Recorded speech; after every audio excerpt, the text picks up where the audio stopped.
आज इस वीडियो में हम जानेंगे कि कैसे आप एक इवेंट बुकिंग वेबसाइट बना सकते हैं जिस पर आप अपने इवेंट पोस्ट कर सकते हैं और साथ ही में उन इवेंट्स के टिकट भी आप अपनी वर्डप्रेस वेबसाइट से सेल कर सकते हैं। तो अगर आप भी ऐसी एक वेबसाइट बनाना चाहते हैं तो ये वीडियो आपके लिए है।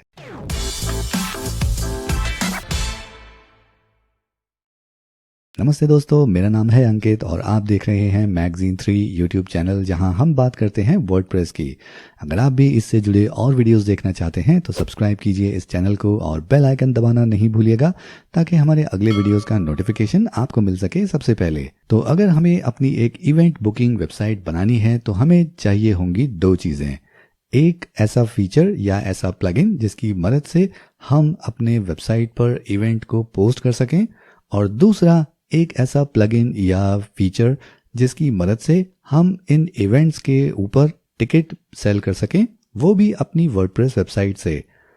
तो चलिए चलते हैं अपने वर्डप्रेस बैकएंड में और देखते हैं कि हम ये दोनों काम कैसे कर सकते हैं। तो अभी हम आ गए हैं अपने वर्डप्रेस डैशबोर्ड में और इस वर्डप्रेस सेटअप में सबसे पहले हमें एक प्लगइन इंस्टॉल करना होगा जिसकी मदद से हम इवेंट्स पोस्ट कर पाएंगे अपनी वेबसाइट पर। तो उसके लिए हम जाएंगे प्लगइन्स, ऐड न्यू, और यहाँ हम सर्च करेंगे इवेंट कैलेंडर और ये है इवेंट्स कैलेंडर प्लगइन जिसको हम यूज़ करने वाले हैं।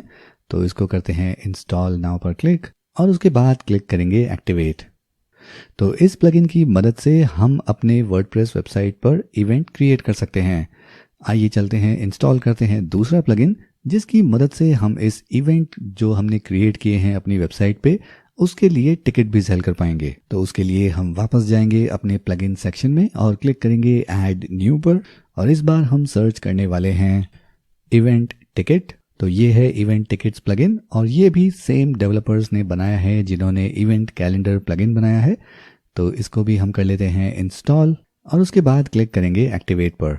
तो अब हमारे पास इवेंट कैलेंडर और इवेंट टिकट्स दोनों प्लगइन आ गए हैं और यहाँ इवेंट सेक्शन में यहाँ पर हम देख पाएंगे अपने सारे क्रिएटेड इवेंट्स, और ये इवेंट कैसे क्रिएट करना है ये हम अपने पिछले वीडियो में कवर कर चुके हैं।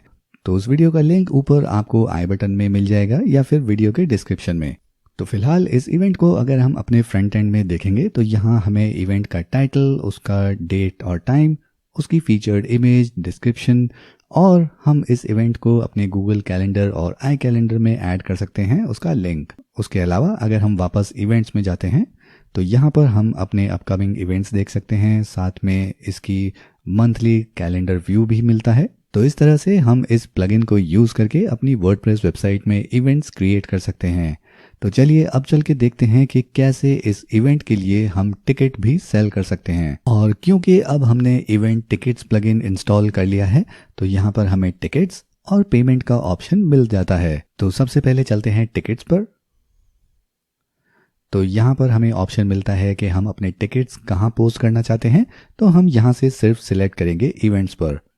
उसके अलावा लोकेशन ऑफ RSVP फॉर्म, तो ये फॉर्म आप कहाँ दिखाना चाहते हैं तो वो आप यहाँ से चूज़ कर सकते हैं।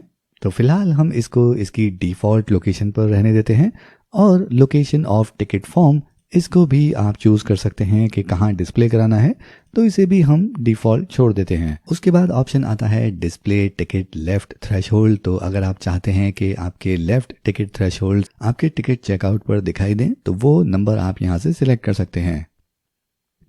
उसके बाद ऑप्शन आता है लॉग इन रिक्वायरमेंट्स। तो required users to log in before they RSVP and they purchase tickets. तो दोनों के लिए ही हम लॉग इन को रिक्वायर्ड रखेंगे, और ये सारे चेंजेस करने के बाद हम क्लिक करेंगे सेव चेंजेस पर।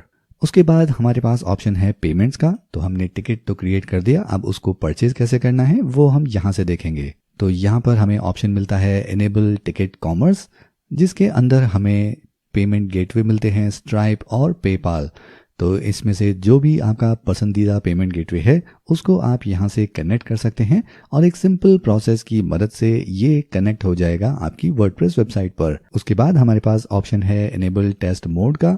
तो आप चाहें तो स्टार्टिंग में इसको टेस्ट मोड में रख सकते हैं अपनी वेबसाइट को लाइव करने से पहले। उसके बाद आता है करेंसी कोड। तो आपकी लोकेशन के हिसाब से आप यहाँ से करेंसी सेट कर सकते हैं। उसके बाद आता है स्टॉक होल्डिंग। तो यहाँ से अगर आप स्टॉक होल्डिंग करना चाहते हैं तो उसका ऑप्शन भी आप यहाँ से सिलेक्ट कर सकते हैं। उसके बाद आता है चेकआउट पेज। तो अपनी वेबसाइट के कौन से पेज को आप टिकट चेकआउट की तरह यूज़ करेंगे, तो बाय डिफ़ॉल्ट यहाँ पर टिकट चेकआउट का पेज बन जाता है। आप चाहें तो इसको अलग पेज पर भी यूज़ कर सकते हैं। और इसी तरह से सक्सेस पेज, यहाँ पे आप सिलेक्ट कर सकते हैं कि क्या होगा। और उसके बाद आता है कंफर्मेशन ईमेल सेंडर एड्रेस, कि जब आपके बायर्स टिकट परचेज करेंगे तो उनको ईमेल कंफर्मेशन किस ईमेल आईडी से जाएगा, और उस ईमेल आईडी के सेंडर का नाम और उस ईमेल का सब्जेक्ट वो आप यहाँ से डिफाइन कर सकते हैं। और इन सारी सेटिंग्स को चेंज करने के बाद यहाँ से हम करेंगे सेव। और अब अगर हम वापस आते हैं अपने इस इवेंट पर और क्लिक करते हैं एडिट, तो अब हमारे पास ये नया सेक्शन आ गया है टिकट्स का। तो यहाँ पर हम करेंगे ऐड न्यू टिकट। तो यहाँ से हम इसको कुछ नाम दे सकते हैं। उसके बाद इसे एक छोटा सा डिस्क्रिप्शन यहाँ से ऐड कर देते हैं। और इस टिकट सेलिंग की स्टार्ट और एंड डेट भी आप यहाँ से सेट कर सकते हैं। उसके बाद इसका प्राइस और इसकी कैपेसिटी के आपको कितने टिकट सेल करने हैं, तो वो भी आप यहाँ नंबर ऐड करेंगे। उसके बाद बस क्लिक करना है सेव टिकट और उसके बाद अपडेट कर देंगे इस इवेंट को। तो अब अगर हम अपने इस इवेंट पेज पर वापस जाते हैं तो यहाँ पर हमें हमारा प्राइस ऐड हो गया है। और उसके बाद यहाँ एक नया सेक्शन ऐड हुआ है टिकट्स का, जिसमें हमारे पास प्राइस और अवेलेबल टिकट्स का नंबर दिखा रहा है। तो यहाँ से आप टिकट की क्वांटिटी सिलेक्ट करेंगे और उसके बाद गेट टिकट्स पर करेंगे क्लिक। तो ये आपको टिकट चेकआउट पेज पर ले जाता है। और क्योंकि हमने कोई पेमेंट गेटवे कनेक्ट नहीं किया है तो इसलिए चेकआउट पूरा नहीं हो सकता। बट आप अपने पेपाल या स्ट्राइप अकाउंट को कनेक्ट करके अपना टिकट सेलिंग अपनी वेबसाइट पर यहाँ से कर सकते हैं। तो इस तरह से आप एक सिंपल फ्री प्लगइन को यूज़ करके अपनी वर्डप्रेस वेबसाइट पर इवेंट क्रिएट कर सकते हैं और उसके लिए टिकट्स भी अपनी वेबसाइट पर ही सेल कर सकते हैं। तो अगर आपके इवेंट बुकिंग वेबसाइट या वर्डप्रेस जनरल इससे जुड़े कोई भी सवाल हैं तो वो आप हमें कमेंट सेक्शन में पूछ सकते हैं। हमें इंतज़ार रहेगा आपके कमेंट्स पढ़ने का। अगर आपको ये वीडियो पसंद आया तो इसको कीजिए लाइक और ऐसे ही और वीडियोस देखने के लिए हमारे चैनल को कीजिए सब्सक्राइब और बेल आइकन दबाना नहीं भूलिएगा, ताकि हमारे अगले वीडियोस का नोटिफिकेशन आपको मिल सके सबसे पहले। और अगर आप अपनी वेबसाइट के लिए हमारे एक्सपर्ट्स की हेल्प चाहते हैं तो वीडियो के डिस्क्रिप्शन में दिए गए लिंक्स को यूज़ करके आप उनसे कॉन्टैक्ट कर सकते हैं। तो इस वीडियो को रखते हैं यहीं तक। मैं मिलूंगा आपसे अगले वीडियो में।